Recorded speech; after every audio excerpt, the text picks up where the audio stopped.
یہ جو اولادیں نافرمان ہو رہی ہیں نا، اس میں بہت سارے روحانی اور شرعی ایفیکٹس اثر کرتے ہیں۔ نمبر 1، انسان کی اپنی روزی لقمہ جب تک پاکیزہ نہیں ہوگا تو جس چیز سے آپ جس کی پرورش کریں گے وہ اسی چیز کی طرف جائے گا۔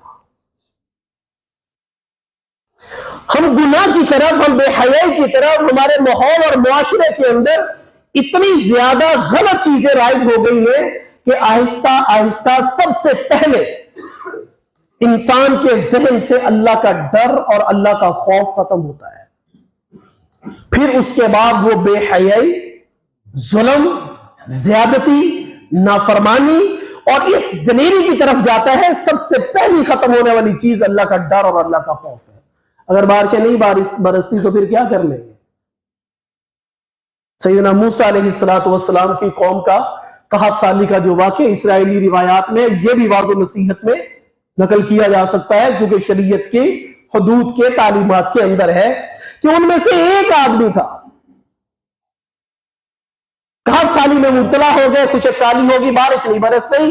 موسیٰ علیہ السلام روایات میں 70,000 کے قریب لوگوں کو لے کر صراط الاستسقاء کے لیے نکل گئے، اور پھر وہاں پر انہوں نے فرمایا ان میں سے ایک ایسا بندہ جس نے 40 سال تک میری نافرمانی مسلسل کرتا چلا رہا ہے۔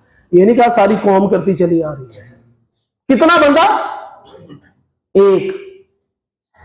اب ہم اپنے گھر کے افراد کو دیکھتے، ہم نہیں دیکھتے کہ ہمارا ٹاؤن کتنا بڑا ہے، ہماری شہر کی آبادی کتنی، ہمارے ملک کی آبادی کتنی۔ میرے گھر کے 5-6 افراد پر نماز فرض ہے، کتنے پڑھتے ہیں؟ میرے گھر کے بچے قرآن، میری بیوی، میری بیٹیاں، میری ماں کتنا قرآن کھولتی ہیں؟ میرے بچوں کا رزق کمانے کا طریقہ کار کیا ہے؟ میں خود کس طرز کے مطابق زندگی بسر کر رہا ہوں؟ ہم صرف اپنے آپ کو دیکھتے ہیں۔ تو ایک آدمی کی نافرمانی کی وجہ سے پوری 70,000 کی قوم پریشانی میں مبتلا ہو گئی۔ تو جہاں پر 70% کیا 99% لوگ اللہ کے احکام کی خلاف ورزیاں کریں۔ آپ کو پتا ہوگا کسی کو بابری مسجد کی جگہ پر مندر تعمیر ہو گیا ہے، 550 سال پرانی مسجد، جہاں پر مندر تعمیر ہوا، لیکن ہمیں کوئی پرواہ ہی نہیں، ہمیں کسی چیز کی کوئی فکر ہی نہیں، وہ انڈیا میں ہے، وہ جانے کیا ہوا۔ پاکستان کی ذمہ داری اس وقت اسلامی دنیا کے اندر بالکل ایسی ہے جیسے ایک باپ یا ایک بڑے بھائی کی باپ کے بعد اپنے گھر کے باقی افراد پر ہوتی ہے۔ عرب کا بیڑا غرق تو ویسے ہی ہو گیا۔ انہوں نے تو یہ سمجھ لیا کہ شاید یہ مکہ اور مدینہ ان کی وراثت ہے، جبکہ یہ ہر ایمان والے کی اس سے عقیدت وابستہ ہے۔ بت پرستی جہاں سے میرے نبی نے نکالی تھی، 360 بت مکہ میں بھی رہے ہیں، لیکن وہ بت کا نہیں بنا، ایڈ دیا وہ مسجد حرام بنی ہے۔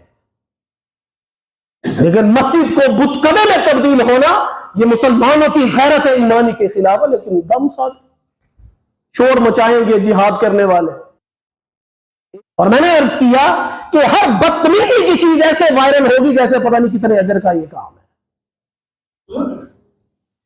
آج کا خطبہ جمعہ کے اندر میں نے وہ چیزیں ڈسکس کرنی تھی، لیکن میں جس سطح پر جا کر بیان کرنے کا، خطبہ دینے کا عادی ہوں، مجھے وہ ساری معلومات مل نہیں سکی، ورنہ اس وقت آج کے خطبہ جمعہ میں بابری مسجد کے علاوہ کوئی بھی بات کرنا وہ کوئی اتنا اہم نہیں تھا۔ لیکن میرا ایک اپنا طرز ہے کہ میں نے جہاں تک پوری اپنے طریقے سے پورے ایک اعتماد کے ساتھ میں ہر مرتبہ یہ سمجھتا ہوں کہ آپ میں سے ہر ایک آدمی میری کسی ایک بات کی بھی دلیل مانگے گا تو میں ذمہ دار ہوں۔ میں نے کبھی اپنے ذہن کو اس سے فارغ کر کے کوئی خطبہ کوئی لیکچر دیا ہی کبھی نہیں، تو کوئی مجھ سے دلیل مانگے گا اور میں آئے بائیں شائیں کر دوں گا، کل ملنا پرسوں ملنا، نہیں، میں ابھی خطبے کے بعد دوں گا، اسی وقت دوں گا۔ آج مسلمانوں کی اس بے حالی پر میرے نبی کے سامنے کھڑے نہیں ہونا، اللہ کا جواب نہیں دینا، ایک ایک چیز کو پرکھتے ہیں۔ بہن بھائی نے ظلم کر دیا، زیادتی کر دی، مرنا جینا ختم۔ اور جس نے اس ملک کے ساتھ، اس قرآن کے ساتھ، اس حدیث کے ساتھ، اس اسلامی اقدار کے ساتھ ظلم زیادتیاں کر کے ہمیں گہرائیوں میں، گڑوں میں پھینک دیا ہے، ہم عوام آج بھی اسی بریانی کی پلیٹیں اور وہی سولنگ اور وہی نالیاں اور وہی سڑکیں، یہ ہمارے معیارات رہ گئے اپنے بڑے اور اپنے لیڈر چننے کے لیے۔ جب تک یہ بیداری نہیں آئے گی، میرے نبی نے غزوہ بدر کے موقع پر اللہ تبارک و تعالیٰ کے سامنے بھی ایک شرط کہی تھی، اللہم اعن تہلک ہذہ العصابہ، اے میرے اللہ لا تعبد فی الارض ابدا، اگر یہ 313 چلے گئے جو میں لے آیا ہوں کل اثاثہ، تو پھر زمین میں تو قیامت تو کبھی بھی معبود نہیں بن سکے گا کہ تیری عبادت کرنے والے آج سارے یہاں پر میں لے آیا ہوں۔ اگر مفہوم مخالف علم کی اصطلاح میں، اگر اے اللہ تو نے معبود رہنا ہے تو پھر اس جماعت کی فتح اس روئے زمین پر ضروری ہے۔ یہ ایمان، یہ چیزیں کسی قوم، کسی ملک، کسی سرزمین کی فلاح اور بہبود کا ذریعہ ہے، لیکن آج مادیات کے اندر اتنا ڈال دیا گیا، اتنا چلے گئے کہ وہی ساری چیزیں بحث کی رہ جاتی ہیں۔ اس نے کہا تھا یہ کریں گے، وہ نہیں کیا، اس نے کہا تھا یہ کریں گے، وہ نہیں کیا، انہوں نے کہہ دیا ہم یہ کریں گے، ہم اس کو ووٹ دے دیں گے۔ عقل کو استعمال کرو۔ میں آؤں گا انشاءاللہ ووٹ سے پہلے ایک ووٹ ہوگے جمعے پر، کہ یہ آج تک ووٹ پر ہم نے جرم کیا کیا کیے۔ کوئی جماعت، کوئی پارٹی، کوئی فرق کوئی حیثیت نہیں رکھتا ہمارے سامنے، اور اس کے رسول کا نظام حیثیت رکھتا ہے۔ میں آپ کے لیے کیا ہوں؟ کچھ بھی نہیں۔ اللہ کے رسول، کب کے رسول کے مطابق مسلح پہ کھڑا ہو جاتا ہوں، آپ پیچھے اللہ پر کہہ لیتے، بات ختم۔ یہی چیزیں ہمیں چاہیے کہ جو اللہ اس کے رسول کو پریکٹیکلی ہمارے سامنے کر کے لے آئے گا، تنہائیاں جس کی جیسے بھی ہیں وہ اللہ جانے، وہ بندہ جانے، لیکن ہمارے سامنے وہ باتیں کرے، ہمیں باتوں کے بھاشے نہ بنی چاہیے۔ آئندہ آنے والی نسلیں تو پہلی برباد، اس کی بربادی تو یہی ہے کہ آج کے ٹک ٹاکر اگلی نسلوں کے سیانے ہوں گے۔ دینداریاں تو مر گئی ہیں، حیا، پردہ داری، عورتوں کے اندر شرم و حیا تو پہلے ہی دفن ہو چکا ہے۔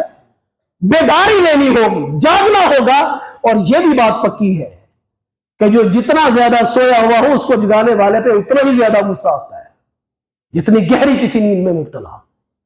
قرآن کریم میں اللہ تعالیٰ نے ان بارشوں کے اسباب ہونے کا ایک ہی ذکر فرمایا ہے، توبو الی اللہ یا قوم استغفروا، اللہ سے توبہ کر لو۔ ہر فرد، ہر قوم، ہر جماعت اللہ کے سامنے توبہ کرے۔ یرسل السماء علیکم مدرارا، اللہ تمہارے اوپر اپنی رحمتوں کی موسلا دھار بارشیں برسا دے گا۔ ہماری بھلائی بحیثیت قوم، بحیثیت ملک، بحیثیت فرد، راحت اور سکون۔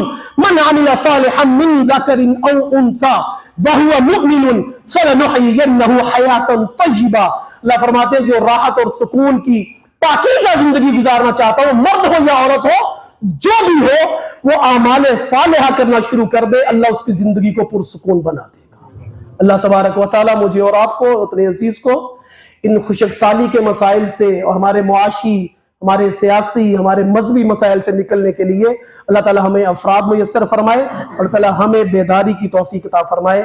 وآخر دعوانا الحمدللہ رب العالمین۔